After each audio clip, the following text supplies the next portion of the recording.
makukuha mo na yung 4 sol mo kung 2 sol yung ano. Gets mo? Instead na ang gagawin mo multiplier times 10, tapos masyadong mahaba yung kailangan mong i-reach na ano, except na lang kung kunyari na-reach mo na yung inano mo, tapos nag-spam siya ng mas mataas. So, dun sila talaga kumikita sa long run.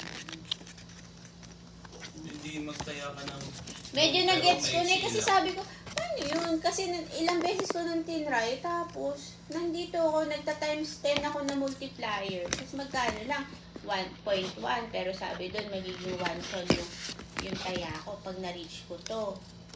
Pero nangyayari, dahil nga sobrang layo nung kailangan ko i-reach, hindi siya nare-reach. So, wala nangyayari dun sa tinaya ko. Hindi ko siya maramdaman.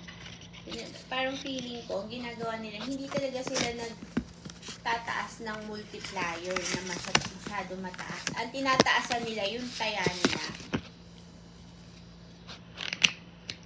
So, tumaya ka ng ng 100. Tapos, gawin mo lang times 2 multiplier. Maganda kasi doon, may stop loss. Parang...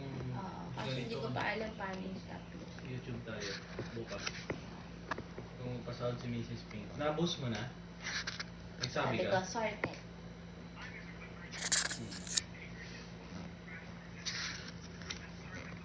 Nag-chat ka dun sa FFCC Twitter?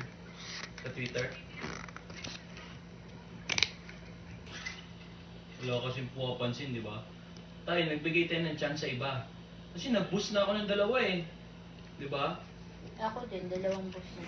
Oo, nag-boost ako ng 2 May boost kasi ako sa iba eh. Sa hindi ako pwede mag-ano eh. Oo, nag-boost na ako